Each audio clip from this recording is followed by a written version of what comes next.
Oke, baik Pak, saya lanjutkan Pak. Nah, terkait dengan unsur dengan sengaja dan rencana terlebih dahulu sebagaimana 340 seperti yang Bapak putuskan. Nah, apa konsekuensinya terhadap pembuktian Pak? Konsekuensinya terhadap pembuktian, jadi itu kan kalau kita pisahkan unsur itu ada dua macam di situ kan, ada unsur yang sifatnya subjektif dan ada unsur yang sifatnya objektif. Yang subjektif kan dengan sengaja, itu untuk pembunuhannya. Kalau untuk pembunuhan berencananya kan dengan sengaja dan direncanakan terlebih dahulu. Dan kemudian unsur objektifnya sama, mengambil nyawa orang lain. Nah, dengan demikian pembuktiannya adalah tergantung dari delik yang dituju tadi. Kalau 338 kan cukup membuktikan kesengajaan untuk mengambil nyawa orang lain.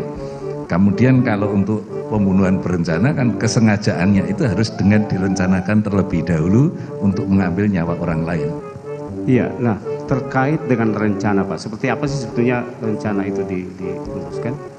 Apakah rencana itu butuh waktu atau misalnya dalam keadaan tenang dan sebagainya sebagaimana hal itu?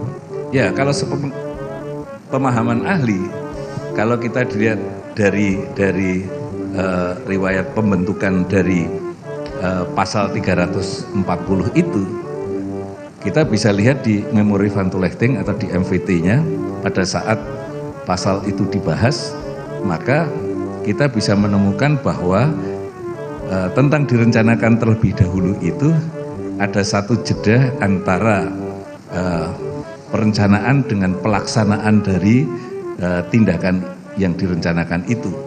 Hanya waktu itu MVT kan memberikan penjelasannya bahwa yang penting bukan waktunya sedikit atau lama atau pendek atau panjang, tetapi adalah pada saat membuat perencanaan, pada saat membuat keputusan untuk melakukan perbuatan, dan pada saat melaksanakan keputusan untuk melakukan perbuatan itu semuanya harus dilakukan dalam keadaan tenang. Kalau kita hubungkan dari unsur tindak pidana pasal 340 tadi kan itu masuk di dalam unsur yang subjektif. Dalam keadaan tenang ketika merencanakan, membuat keputusan, dan kemudian yang ketiga adalah melaksanakan dari keputusannya itu semuanya harus dalam keadaan tenang. Nah, dalam keadaan tenang itu kan unsur subjektifnya dari keadaan kejiwaan si pelaku. Gitu. Iya, nah untuk mengukur kondisi tenang atau dalam keadaan tenang, sebetulnya bagaimana mengukurnya itu Pak? Apakah dibutuhkan ahli lain semacam psikolog dan lain sebagainya untuk mengukur dalam keadaan tenang itu? Ya tentu saja, karena ahli hukum pidana tidak pada kapasitas untuk bisa menjelaskan seperti apa keadaan tenang itu. Nah, karena keadaan tenang itu berkaitan dengan kondisi kejiwaan seseorang yang itu ada di dalam unsur yang subjektif dari delik pembunuhan berencana, maka di situ harus dijelaskan oleh ahli lain yang menguasai ilmu tentang kejiwaan. Pada saat dia melakukan perbuatan, pada saat membuat perencanaan, pada saat membuat keputusan, apakah itu dilakukan dalam keadaan tenang atau tidak.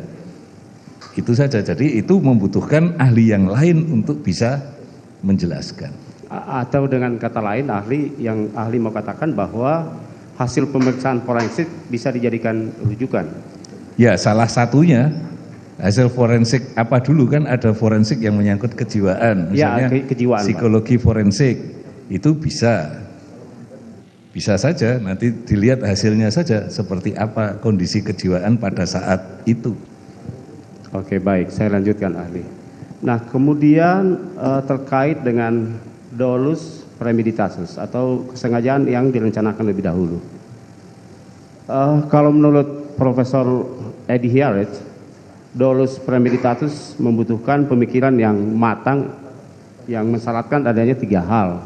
Satu itu adalah ketika pelaku memutuskan kehendak, dia dalam keadaan tenang, itu satu. Kemudian kedua, ada tenggang waktu yang cukup antara memutuskan kehendak dengan melaksanakan perbuatan.